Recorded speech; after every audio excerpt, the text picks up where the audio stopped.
7 Nifty के results आने, जिसमें Reliance industries, Maruti Suzuki, doctor Reddy's और सिप्ला, एसबीआई लाइफ, बीपीसीएल और बजाज फिनसर्व आने।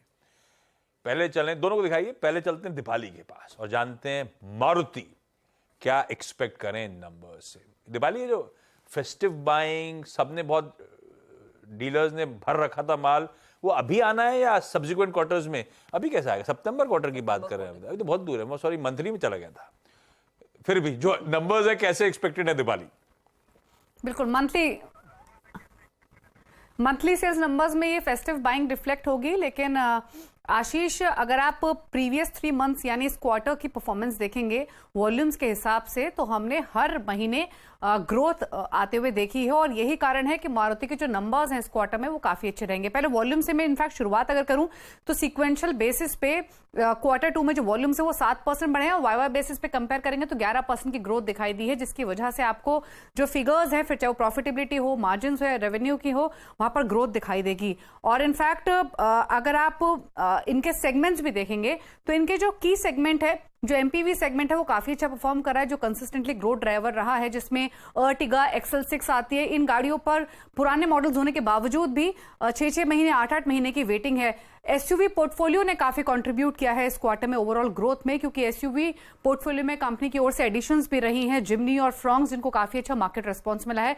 और यही कारण है कि Q2 में जो इनका एसयूवी पोर्टफोलियो परसेंटेज है वो 31% तक जाते हुए दिखाई दिया है। और इन्हीं सब फैक्टर्स की वजह से अगर आप नंबर्स देखेंगे तो वहां पर ग्रोथ अच्छी दिखाई दे रही है। रेवेन्यू में 27% की ग्रोथ आ सकती है वाई बेसिस पे। एबिटा 48% बढ़कर कंपनी पोस्ट कर सकती है। प्रॉफिटेबिलिटी में भी 50% की ग्रोथ एक्सपेक्टेड है। ऑपरेटिंग प्रॉफिट मार्जिन्स 9.3% से बढ़कर 10.8% पर रह सकते हैं। तो बेटर प्रोडक्ट मिक्स, अच्छी सेल्स के कारण नंबर्स अच्छे रहेंगे।